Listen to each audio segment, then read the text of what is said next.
ジョイスの若き芸術家の肖像は、単なる成長小説の枠を超えて、内面的な断絶と再構築を描く実験的モダニズムの傑作である。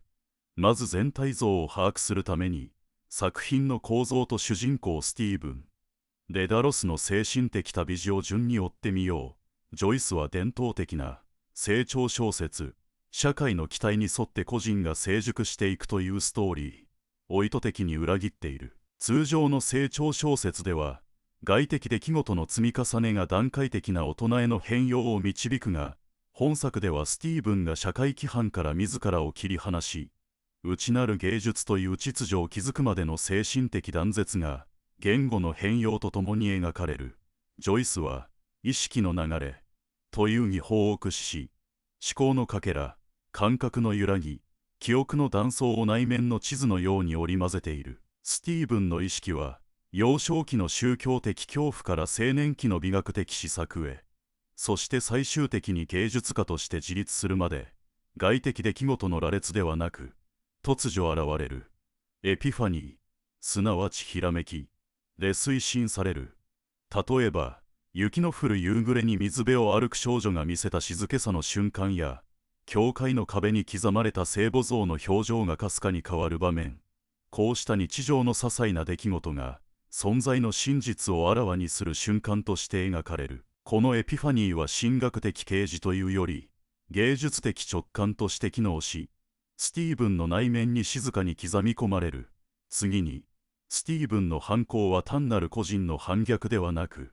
アイルランドという土地が抱える重い歴史的負荷への抵抗であることを指摘したい。彼が育ったのは、カトリック教会が社会全体を支配し、民族主義か言語と文化の再生を叫ぶ時代である。学校ではラテン語の祈りが強制され、地獄の説教は子供の心に恐怖の傷を刻み、政治的愛国主義は宗教的服従と一体化していた。スティーブンはこの圧力の下で自らの言葉が奪われることを恐れ、詩を書く場面で選んだヴィランヌーブという死刑は、抑圧に対する策略の象徴となる、フランスの形式を用いることで、アイルランドの文化的枠組みから一歩引き、芸術の普遍性を施行しようとしたのである。これは単なる趣味の問題ではなく、言語の植民地化に対する抵抗であり、自己表現の自由を確保するための知的回避策である。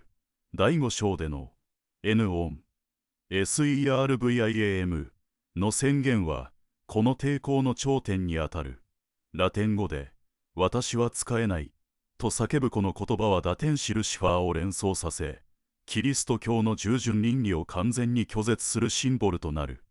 スティーブンは神に仕えること、国家に仕えること、家族の期待に仕えることすべてを拒否する。その選択はダブリンを離れパリへ向かうという物理的亡命と不可分であり、亡命は単なる地理的移動ではなく精神的自立の条件となる。宗教的罪悪感、民族的自負、教育制度の抑圧といった束縛を背負い、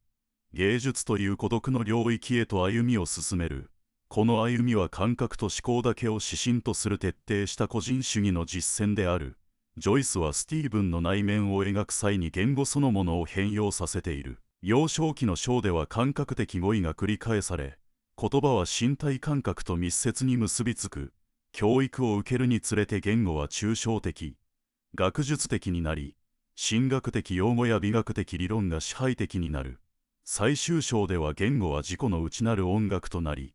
思考の断片がしてキリズムで流れる。この変化はスティーブンの精神的成長を映すだけでなく、モダニズム文学の革新、言語の自己意識化を体現している。ジョイスが提示する、美は静止の中で把握される、という美学は、アリストテレスやトマス・アクイナスを再解釈したもので、芸術は感情の解放ではなく、知的静寂の中で存在の本質を捉える行為だと主張する。この理論が、ユリシーズやフィネガンズ・ウェークでの言語崩壊と再構築への道を開く。作品に登場する実在の場所、クロンゴウス、ウッド、カレッジ、ダブリンの街路、リバーポール川の岸辺は単なる舞台設定ではなく、スティーブンの意識が形成される物理的基盤であり、記憶の断片が固定される場所でもある。ジョイスはこれらを地図のように正確に描写し、リアリズムを高めると同時に、アイルランドという土地が個人の内面に深く刻まれていることを示す。スティーブンが歩く道は思考の道と重なり、彼が見る風景は心の鏡になる。外部世界と内面世界の境界は次第に溶け合い、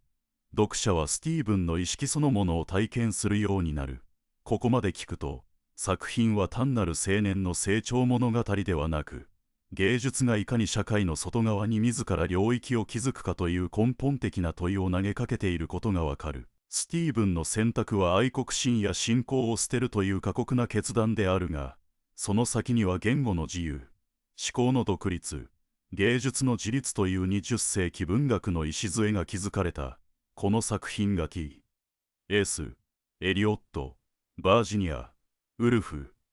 マルセル、プルーストに与えた影響は、単なる技法の模倣を超えて、文学が内面の深さを掘り下げる新しい可能性を示した点にこそある。ジョイスはスティーブン・デダロスという人物を通して、芸術家とは世界の圧力にこごめせず、自らの感覚と言語の内なる法則に従うものだと静かに、しかし確実に宣言した。作品の内的構造をさらに細かく見ると、スティーブンの成長は心理的、知覚的、言語的な5つの段階に分けられる。第1段階は感覚の原始的需要。幼児期のスティーブンはまだ言語で世界を分節化できず、五感で純粋に受け取る。冷たさ、匂い、音、肌触りといった知覚が意味の体系に組み込まれる前段階の現象そのものとして意識に現れる。例えば冒頭に出てくるお父さんが言っていた話は、ココナッツの木の下で牛がメイクレールを踏みながら歩いていたという断片は、論理構造を持たず音のリズムと感覚イメージとして記憶に刻まれる。ここで言語はまだ意味の体系ではなく、音としての快楽、反復としての安心感を持つ。第2段階は学童期における言語の獲得と意味の体系化である。スティーブンは言語が単なる音でなく、社会的規範や権力構造を内在するシステムだと知る。教科書の言葉、教師の訓戒、教会の儀礼的言葉遣いはすべて彼を規律化しようとする力を持つ。特にカトリック教会の言語は罪と罰、贖罪という概念を通じて幼い意識に強い抑圧をもたらす。スティーブンは言語が固定された意味を持つと信じていたが、やがて文脈で変容することに気づき、脱構築の予兆を体感する。国会の場面では、罪の告白という言語行為が無意識の構造を露呈する儀礼になる。第3段階は青年期の知的覚醒である。宗教的権威や民族的アイデンティティに疑問を抱き始め、ハイデガーが探求した存在の意味のように、自分とは何か、なぜここにいるのか、という根源的な問いに直面する。意識の流れは断続的で密度高く、祈りの言葉、詩の断片、哲学的思索、身体的欲望が論理的接続を無視して連鎖する。修道院の説教で描かれる地獄が、その後の性的幻想と無意識に結びつくようは、意識の非連続性を如実に示す。この段階でスティーブンは感覚と理性、信仰と欲望の対立を統合しようとし、芸術こそがその第三の道だと考え始める。第4段階は大学での言語的自立の獲得である。ベーコンの観察法を用いながら自らの意識を客観的に精察し、アリストテレスやトマス・アクイナスを参照しつつ独自の美学理論を構築する。美とは静止した知覚をもたらすものであり、宗教的告発でも道徳的教訓でもない。この理論は単なる学問的成果ではなく、自己を社会的、宗教的束縛から解放するための知的戦略でもある。言語が他者から受け取るものではなく、自ら構築するものだと自覚する瞬間である。最終段階は言語と創造の統合である。スティーブンはビラネルという形式で詩を書き、反復と変装を通じて自己のアイデンティティを言語的に再構成しようとする。固定された意味を拒否し、言語の遊びの中に新たな真実を見出す。この過程で彼は、N-ON、SERVIAM、私は使えぬ、と宣言し、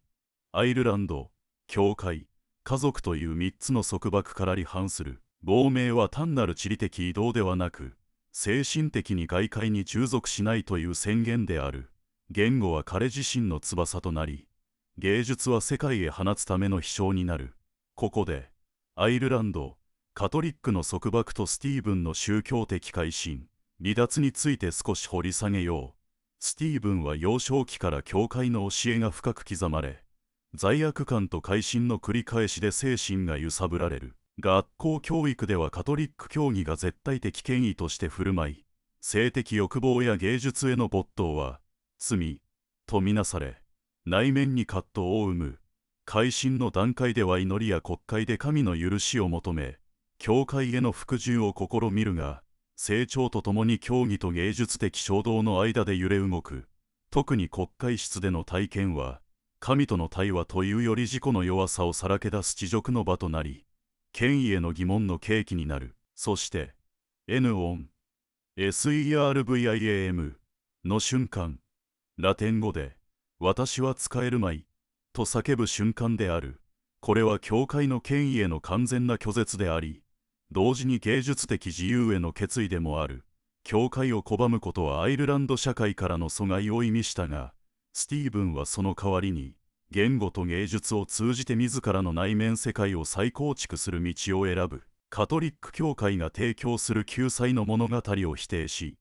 代わりに芸術がもたらす、静止した知覚の中に真実を見出す。アリストテレスとトマス・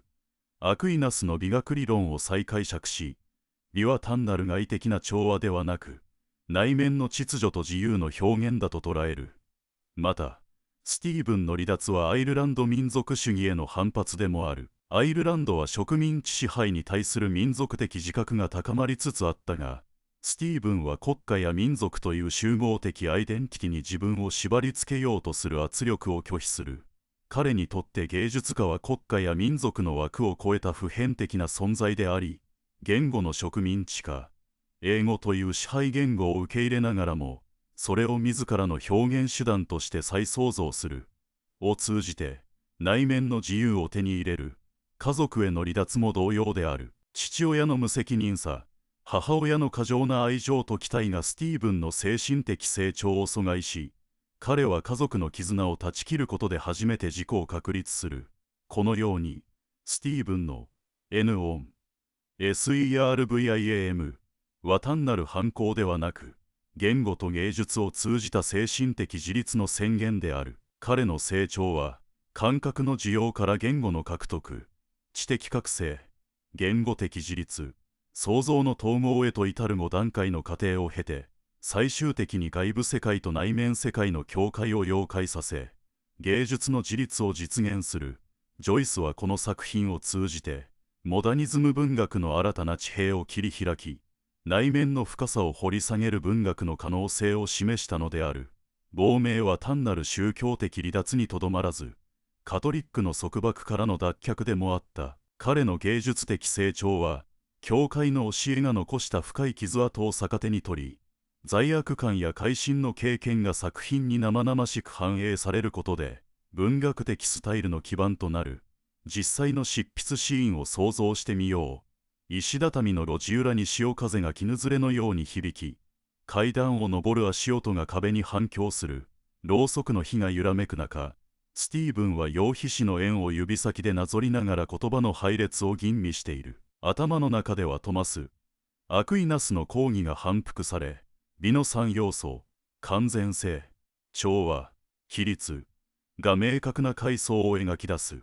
これらは単なる装飾ではなく、存在の構造そのものを支える尺度として位置づけられ、感覚を通じて心に触れるとき、静かな確信とともに認識される。机の上には試し作詞が並び、韻律を整えながら語彙は慎重に絞り込まれ、過剰な装飾は排除されている。聖母マリアを題材にした詩篇をビラネルで構想し、繰り返し句が旋律を循環させ、祈りの輪郭が浮かび上がる。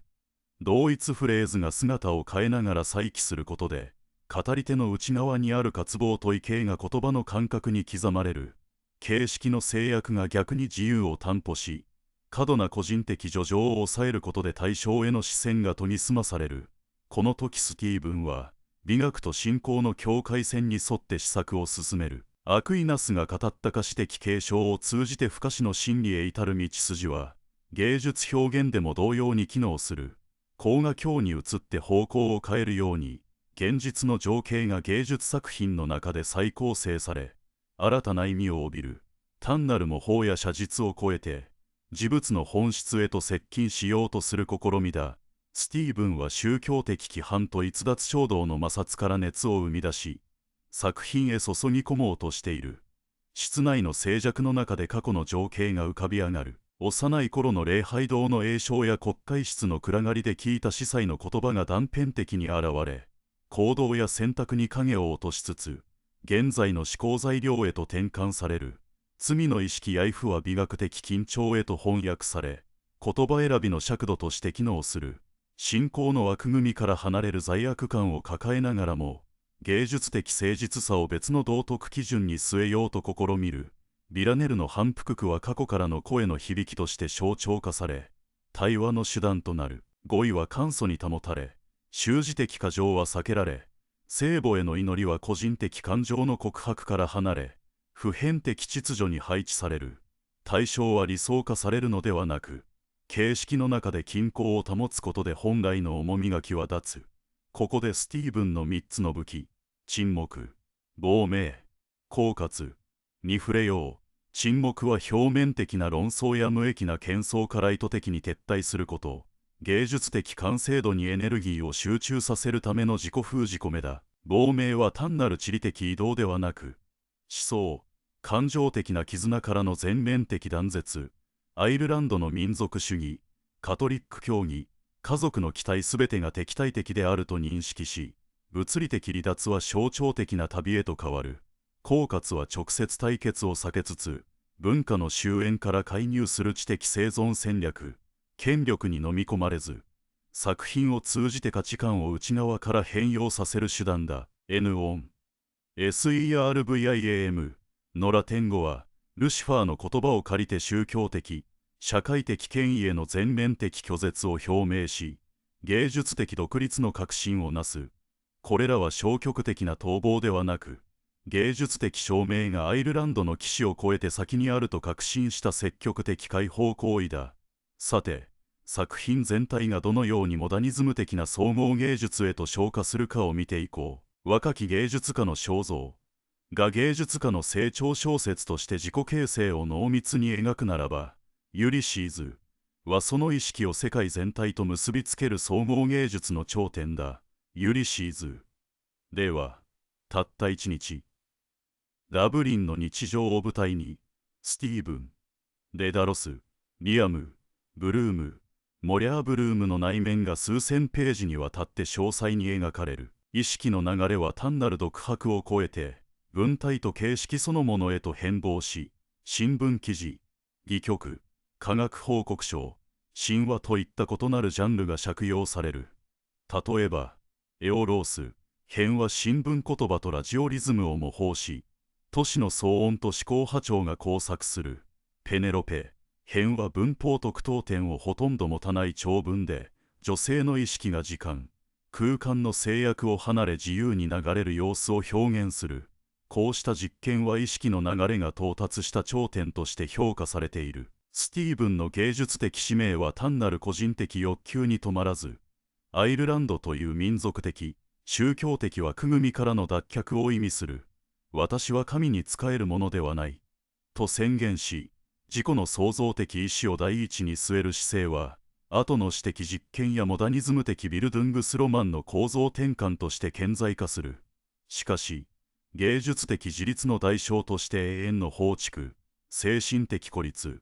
が伴うことは避けられない。故郷の文化的束縛から切り離された結果精神的な孤立が生まれ普遍的価値と出身地の歴史、宗教的背景との緊張が繰り返し浮かび上がる。放逐は単なる地理的離脱だけでなく自己放棄と再構築のプロセスでもある。スティーブン・デダロスの現代的亡命について考えよう。彼の N オン SERVIAM 使えないという宣言は、数世紀にわたるアイルランドの植民地化とカトリック教会の支配という極めて具体的な歴史的重圧に対する応答だった。まず、ジョイスが描く言語の危機について詳述しよう。スティーブンが幼少期に英語とアイルランド語、そしてラテン語という複数の言語体系の狭間で揺れ動く様子は、アイルランドという国の言語的アイデンティティの分裂を象徴している。当時のアイルランドでは、英語が支配階級、植民地主義者、教育制度の言語であり、アイルランド語、ゲール語は農民の言語、あるいは抵抗の象徴として位置づけられていた。ラテン語は教会の聖域を閉ざす言語であり、スティーブンはその3つの言語の板挟みの中で、自らの声を見つけるための苦闘を強いられていた。この言語的分裂は、単なるコミュニケーションの障壁ではなく、植民地支配による精神的な切断と、自己のアイデンティティを再構築するための不可欠な試練だった。スティーブンは、与えられた言語を使いこなすことを通じて、支配的な権力構造そのものを内側から解体し、独自の芸術的言語を創出しようとした。さらに、デジタル人文学の手法を用いた分析は、この複雑な構造を可視化する新たな視点を提供する。テキストマイニングやネットワーク分析によって、スティーブンの思考における神、家族、国といった概念の出現頻度や狂気関係を追跡することで、彼の精神史における転換点が客観的に浮き彫りになる。例えば、物語の序盤では、罪や罰といった宗教的語彙が高密度に現れるが、後半に向かうにつれて、よし、形式、創造といった美的語彙が支配的になる傾向が数値的に確認できる。これにより、スティーブンの内的な葛藤が単なる文学的習字を超えて、構造的な言語的転換として読み解けるのだ。また、空間分析を通じて、ダブリンの街並みがスティーブンの意識にどう投影されているかも明らかになる。教会の壁、港、大学の講義室といった物理的場所が単なる背景ではなく、彼の精神的な閉塞感や解放の願望を象徴する記号として機能していることが、地理的データとの照合によって裏付けられる。デジタル的なアプローチは、ジョイスが描いた意識の流れが、実は極めて緻密に計算された言語的、構造的な設計の上に成り立っていることを示唆する。それは、過去の記憶、現在の感覚、未来への展望が、言語のネットワークの中でどのように絡み合い、新たな意味を生成するかを解明する鍵となる。最終的に、スティーブン・デダロスの歩みは、芸術家がいかにして社会的、文化的な重圧から自立し、独自の表現世界を構築するかという普遍的な問いへと昇華する。彼の亡命は、物理的な場所から乗り立つだけでなく、既成の価値観や言語体系からの脱却を意味し、現代においてもなお、創造的な自由を求める者にとっての羅針盤として機能し続けている。言語の分裂と歴史的重圧を内包しながらも、芸術的誠実さによってそれらを超越しようとするスティーブンの試みは、デジタル時代における人文的解釈の可能性を広げ、文学と技術が交差する新たな地平を切り開く。彼の N-ON、SERVIAM の宣言は、過去の遺物ではなく、いかなる権威にもこごめせず、自らの創造的意志によって世界を再構築し続ける現代人の精神の象徴として、今も鮮烈に響き続けている。スティーブンにとって、アイルランド語は失われつつある民族の魂の言語であり、ラテン語はカトリック学校で神聖な言語として教えられ、聖書解釈や神学、教会の権威と直結していた。彼が、私の言語は私の魂を表現する、と語るとき、単に母語を愛しているのではなく、どの言語を使って自己を表現すべきかという存在論的な選択に直面しているのだ。物語の序盤、クロンガウズ、ウッド、カレッジでのスティーブンは、言葉の重さを感じる。子供たちが話す英語は、彼らの感覚を直接捉えるものではなく、教師や教会によって課された規則として機能していた。スティーブンは幼い頃から英語が自分の内面と乖離していることを直感していた。彼が私の魂は私の言葉に宿ると感じるのは、アイルランドにおいて英語が違法の言葉であり、アイルランド語が失われた故郷の言葉であるというジレンマの表れであった。ジョイス自身もアイルランドの現実を世界に伝えるため、帝国の言語である英語を奪取し変容させるという戦略を選択した。スティーブンの N 音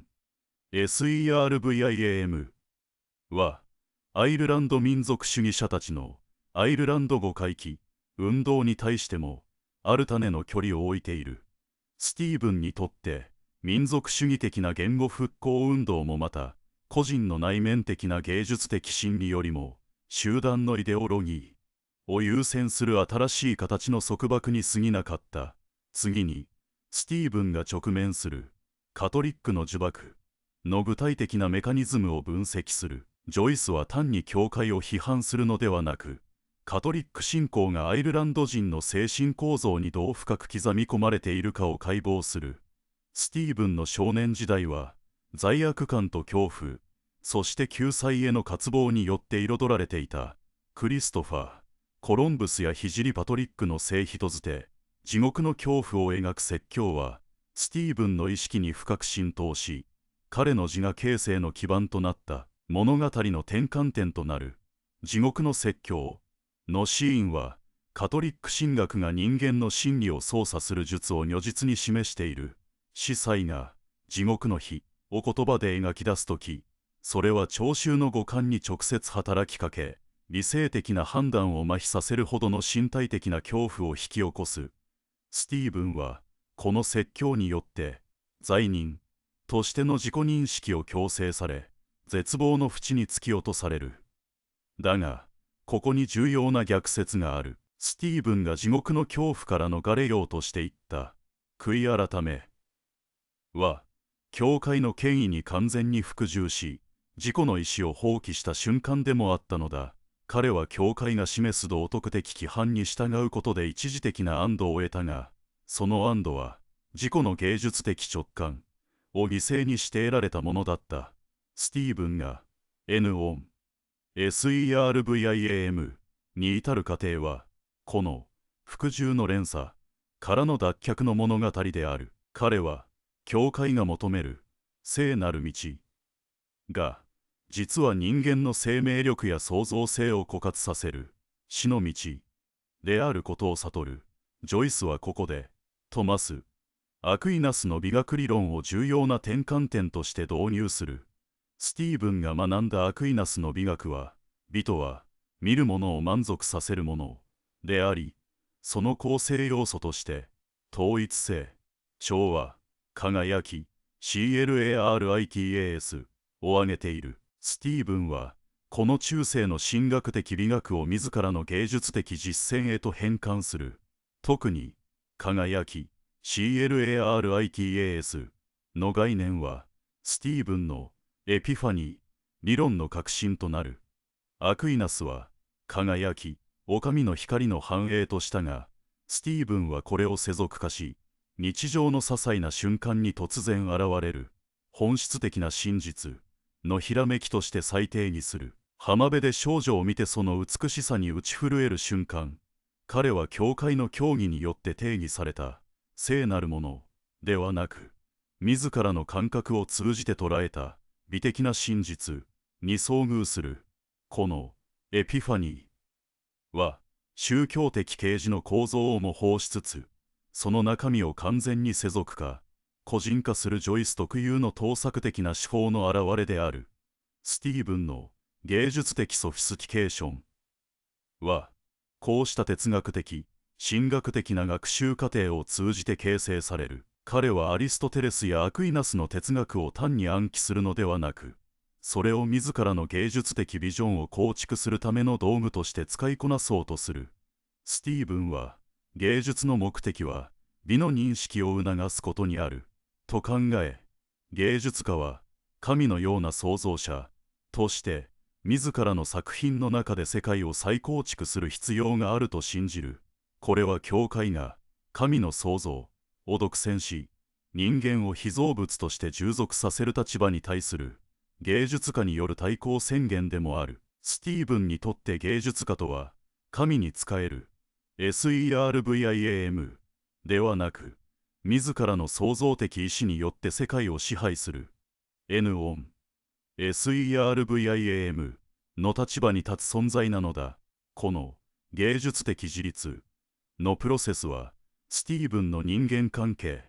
特に女性との関係を通じて鮮明に描かれる。少年時代に妓楼で娼婦と一夜を過ごすことで、彼は宗教的な禁欲主義からの決別を象徴的に遂げる。これは教会が肉の罪として断罪する行為をスティーブンが生命力の皇帝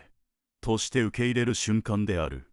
だがその後、彼は再び禁欲的な生活に戻り、芸術家としての純粋さを保とうと試みる。この揺れ動きは、スティーブンが肉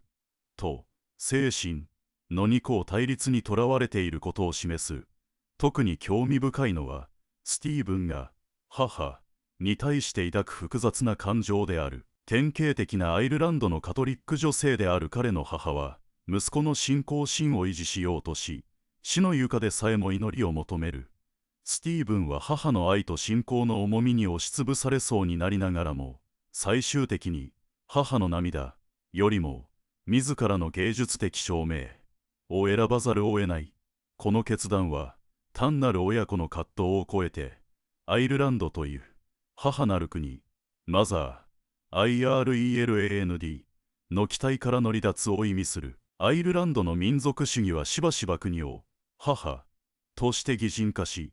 国民に忠誠と犠牲を求める。スティーブンの NON SERVIAM は、この母なる国への忠誠からの離脱も含むのだ。彼はアイルランドという土地、言語、宗教、民族主義というすべての母なるものから離れ、自らの足で立つことを決意する。この離脱の決断は、スティーブンにとって放逐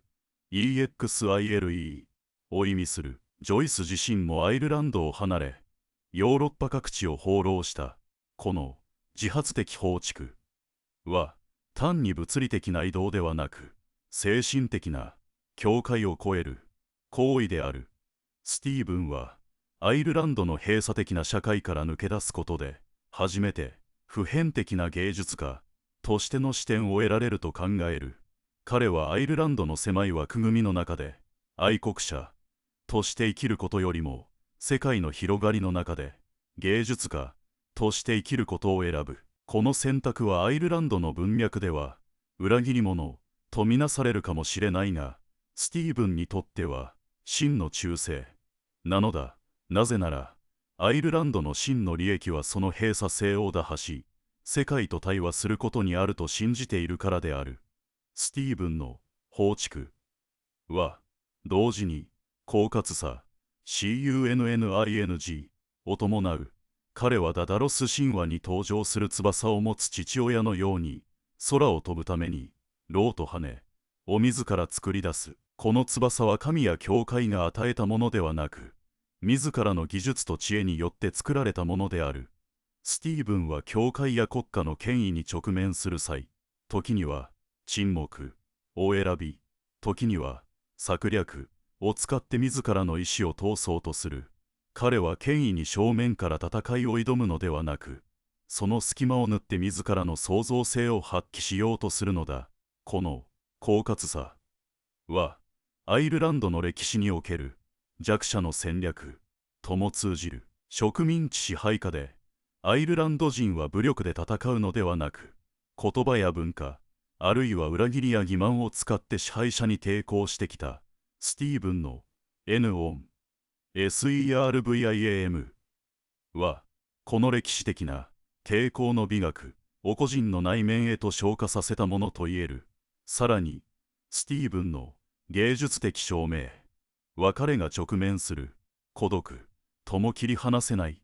彼は友人や家族、恋人たちから離れていく。特に友人であるダニエル・クラリフとの関係は、スティーブンの孤独を象徴している。クラリフはアイルランドの政治や宗教に深く関与し、社会的な活動家としての道を歩む。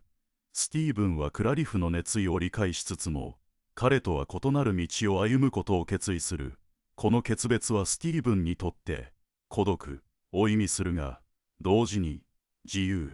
の代償でもある。彼は大衆の意見や社会の期待に従うことなく、自らの内なる声に従うことで、真の芸術家としての道を歩むのだ。この孤独はスティーブンの知的言語の形成にも影響を与える。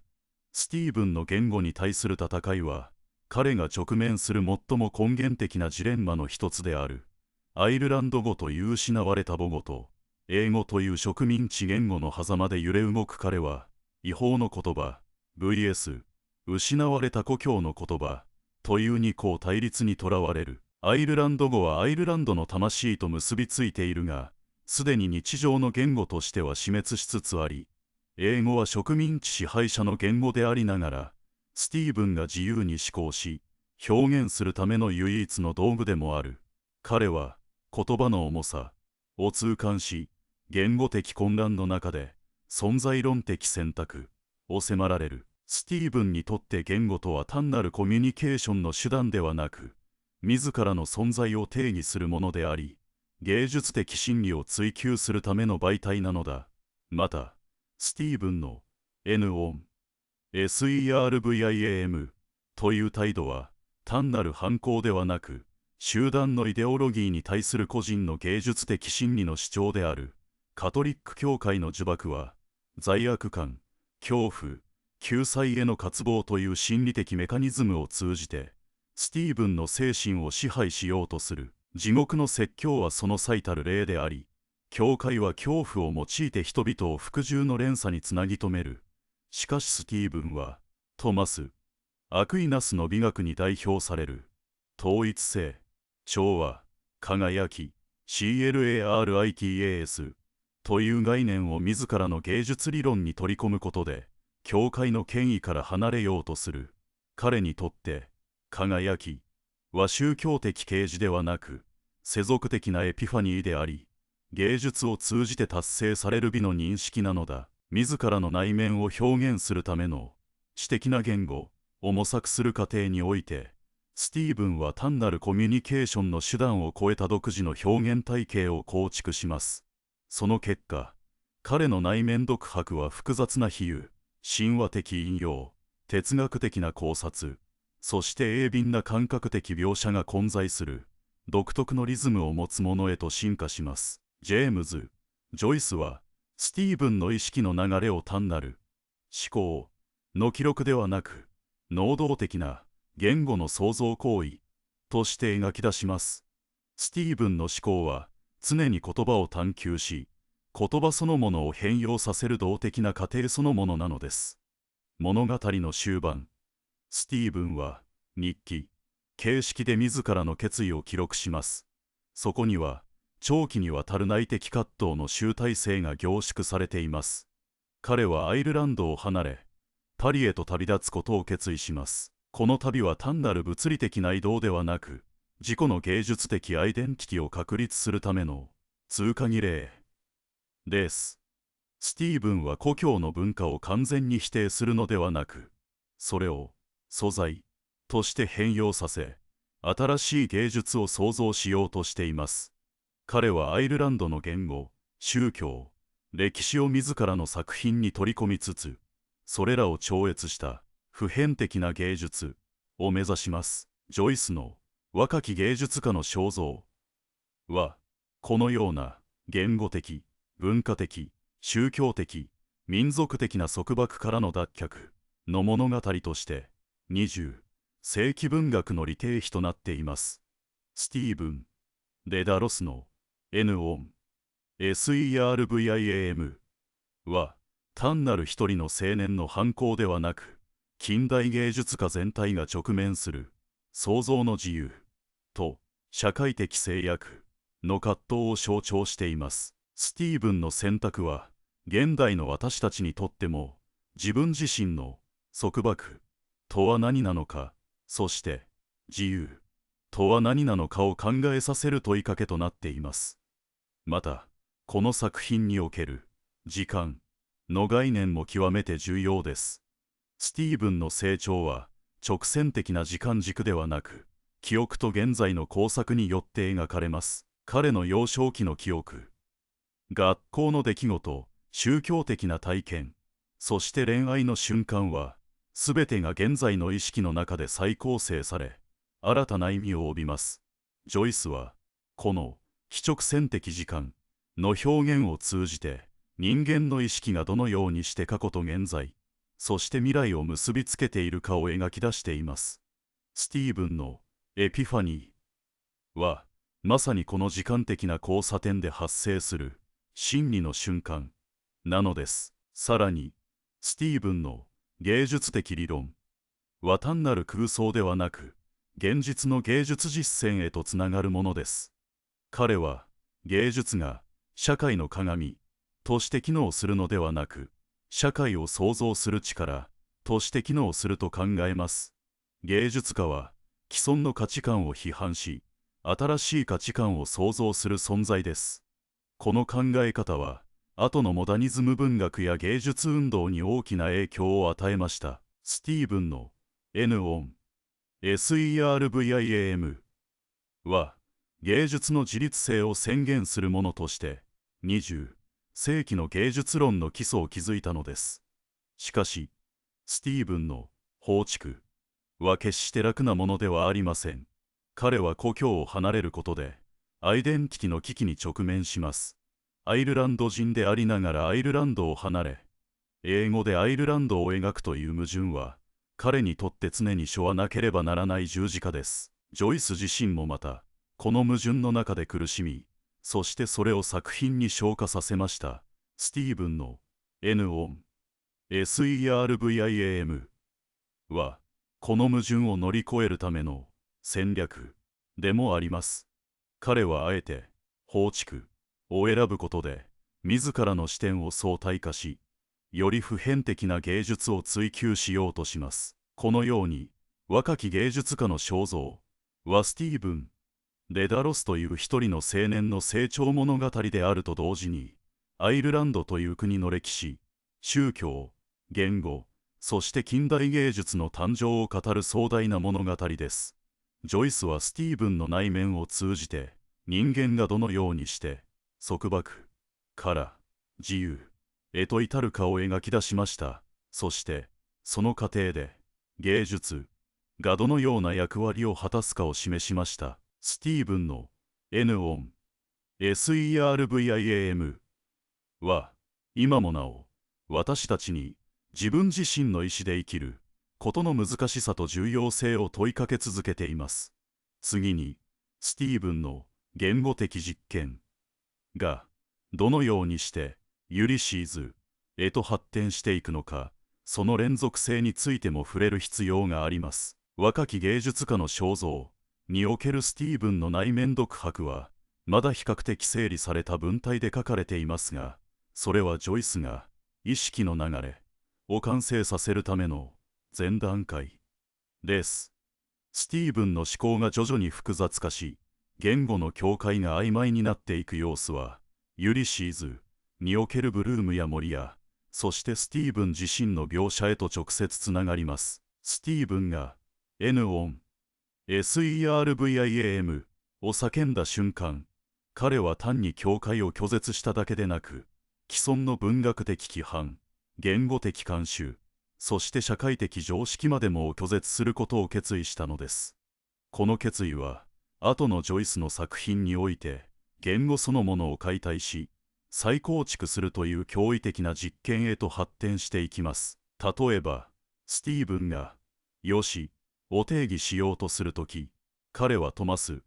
アクイナスの定義を引用しますが、それは単なる引用ではなく、自らの体験と結びつけた再解釈です。この再解釈のプロセスは、ジョイスがユリシーズやフィネガンズ・ウェークで言った言語の創造の先駆けです。スティーブンは既存の言葉に新しい意味を与え、新しい文脈を作り出そうとします。これは言語が固定された意味を持つのではなく、常に流動的で文脈によって変化するというモダニズム的な言語観の表れです。また、スティーブンの放逐のテーマは、ジョイスのその後の人生にも深く刻み込まれました。ジョイスはアイルランドを離れてから、パリ、チューリッヒ、トリノなど、ヨーロッパの各地を転々としながら作品を執筆しました。この放逐の経験は、ジョイスにとって、アイルランドの文脈から離れて、より広範な視点で人間と世界を描くことを可能にしました。スティーブンの N 音 SERVIAM は、ジョイス自身の N 音 SERVIAM でもあり、それはアイルランドの文学者としてではなく、世界の芸術家としてのジョイスの自己認識を反映しています。さらに、スティーブンの芸術的証明は、現代のアーティストやクリエイターにとっても重要な示唆を与えます。スティーブンが直面した束縛は、宗教や国家だけでなく、現代社会における常識、規範、市場原理など、多様な形に変化して存在します。スティーブンの N 音 SERVIAM は、これらの束縛に対して、自らの創造的意志を貫くことの重要性を訂正します。芸術家とは、社会の期待に応えるのではなく、自らの内なる声に従い、新しい価値を創造するものです。このように、若き芸術家の肖像は単なる過去の文学作品ではなく、現代においても色あせることのない普遍的なテーマを扱っています。スティーブン・デダロスの N 音 SERVIAM は、今もなお、私たち一人一人の自由と創造性を問いかける言葉として響き続けています。ジョイスがスティーブンを通じて示した芸術的自立の道は困難で孤独な道ですが、その先にこそ真の人間としての自由が待っているのかもしれません。最後に、スティーブンのエピファニーの概念を現代のデジタル文化や情報型の時代における真実の発見という文脈で再考してみましょう。現代社会では膨大な情報やノイズがあふれ、真実を見極めることが困難になっています。そのような状況下で、スティーブンが日常の些細な瞬間に真理を見出すエピファニーの能力は極めて重要な意味を持ちます。スティーブンは表面的な情報や流行に流されることなく、自らの感覚と直感を通じて物事の本質を捉えようとします。この直感的な洞察力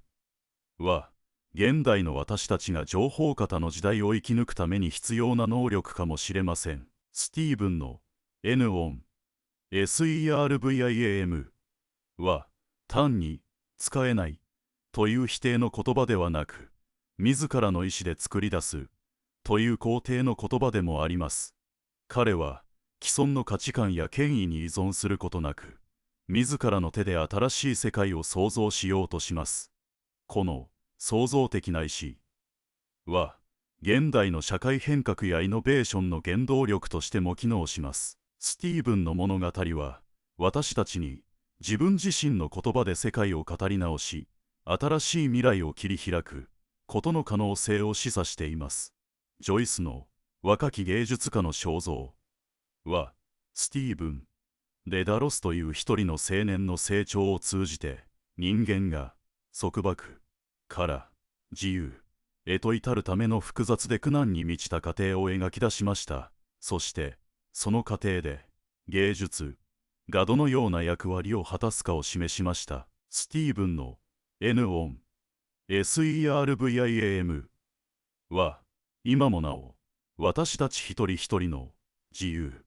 と創造性を問いかける言葉として響き続けています。ジョイスがスティーブンを通じて示した芸術的自立の道は困難で孤独な道ですが、その先にこそ真の人間としての自由が待っているのかもしれません。この作品は読者それぞれが自らの N-O-N-SERVIAM を見出し、自らのエピファニーを体験するための永遠の道標であり続けるでしょう。スティーブンの芸術的自立の探求は単に個人の内面的な葛藤にとどまらず、当時のアイルランドという特殊な歴史的文化的文脈において深く根ざしています。19世紀末から20世紀初頭のアイルランドは、イギリスからの政治的独立をめぐる運動が高まりを見せる一方で、カトリック教会による道徳的精神的支配も極めて強固でした。このような二重の圧力、国家としての抑圧と宗教としての規律の中において、自己表現という行為そのものがすでに抵抗の意味を帯びていたのです。ジョイスはスティーブンを通じて2つの権威、帝国と教会に対する静かな反逆を描き出す。彼がダブリン大学で美学に関する長大な独白を行う場面は、単なる知的演説ではなく、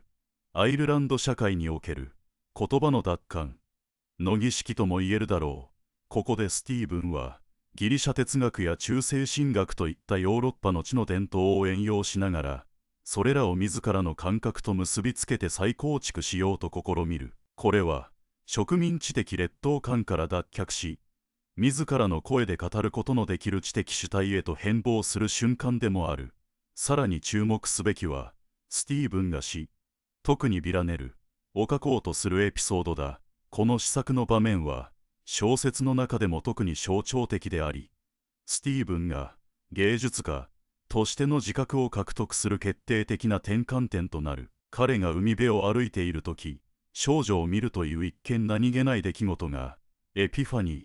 として彼の意識の中に突如浮かび上がる。この瞬間、彼の内面には言葉が自然に湧き上がり、詩の形式として凝縮されていく。ビラネルという厳密な形式の中で感情とイメージが秩序づけられる様子は、混沌とした感覚体験が芸術的作品へと昇華されるプロセスそのものを模倣している。ジョイスはここにおいて、創造とは制約の中での自由であるというパラドクスを提示しているのだ。スティーブンは教会や国家から逃れるために放逐を選ぶわけだが、同時に彼は詩の形式という新たな束縛を受け入れることで初めて真の表現の自由を得る。この逆説はモダニズム芸術の本質を鋭くついている。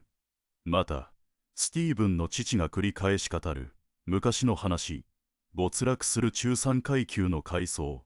も重要な意味を持つ。これらの物語はアイルランドの歴史が個人の記憶にどのように刻まれるかを示しており、スティーブンがそれらを拒絶しようとする姿勢は過去への連帯を断つことでもある。しかしジョイスは完全な断絶を描いているわけではない。スティーブンは最終的にアイルランドを離れるものの、彼の言語、思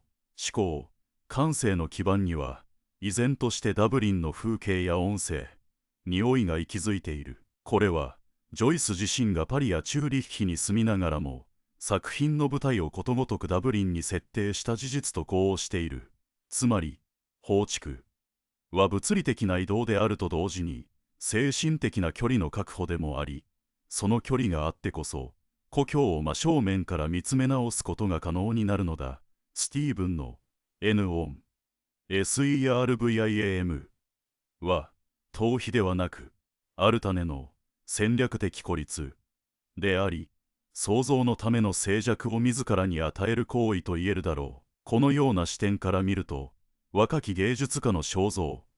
は単なる成長小説を超えて芸術生成のメタファーとしても読むことができる。スティーブンの内面の変容はまさに小説そのものが形成されていくプロセスの隠喩なのだ。彼の意識の流れが言葉となり、言葉が詩となり、詩が物語となる。この連鎖は読者にとってジョイスの文学的技法そのものを体験させる装置となっている。現代の作家やアーティストが自らの内なる声を外部のノイズから守りながら表現を続ける難しさを考えるとき、スティーブンの苦悩は今なお驚くほどリアルな共感を呼び起こす。彼の選択は孤独を伴うかもしれないが、その孤独の中にこそ新しい言語と新しい世界が生まれる土壌があるのだ。スティーブンがビラネルを書き上げる瞬間、彼の頭にはダブリンの海辺の風景だけでなく、幼少期に母が唱えたカトリックの祈りのリズムが無意識に重なっている。その指摘言語の裏には、主の祈りやアベ、マリアの繰り返しの音韻が彼の感覚の奥底で旋律として生き続けている。ジョイスは、教会が強制した宗教的言語が逆説的に芸術的創造の素材としてよみがえることを示す。スティーブンは N 音 SERVIAM と叫ぶことで教会を拒絶するが、その拒絶の言葉の構造そのものが教会の礼拝文の音律に深く根ざしている。彼が詩の3行目を繰り返すとき、それは私は使えまいという反逆の宣言ではなく、むしろ教会が彼に植え付けた繰り返しの力に自らの意志で意味を転換しているのである。このようにジョイスは反逆と継承の境界を曖昧にし、芸術家は単に過去を否定するのではなく、その遺産を解体し再編成することで真の自由を獲得すると描く。スティーブンの詩はカトリックの聖歌と現代詩の断片が混交する言語の根結であり、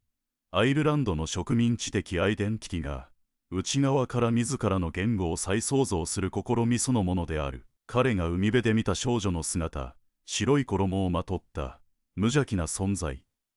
は聖母マリアのイメージと重なりながらも、彼の意識の中で神聖化されず、むしろ人間的な美そのものとして再定義される。この転換こそがジョイスがエピファニ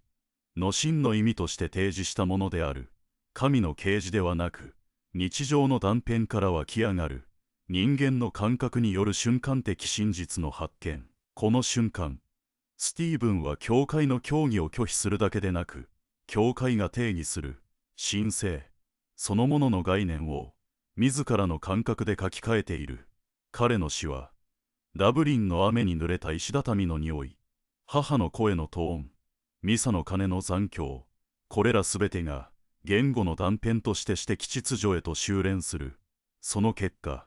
彼の創造はアイルランドの歴史的苦悩を背負いながらも、その苦悩を超越する新しい言語の態度をはらむ。ジョイス自身が後にユリシーズ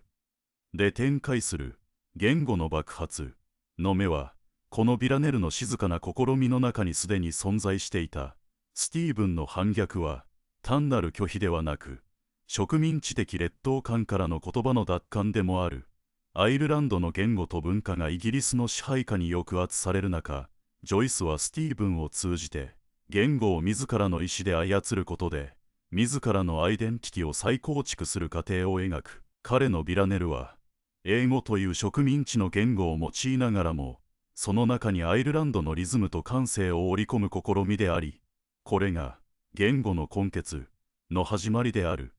スティーブンは教会が押し付けた言葉や帝国が課した規範を自らの芸術的表現に転化させることで静かな反逆を成し遂げる。彼の放逐は物理的なものだけでなく、精神的な距離を取ることで過去との関係を再定義し、新しい表現の可能性を開く戦略的孤立なのだ。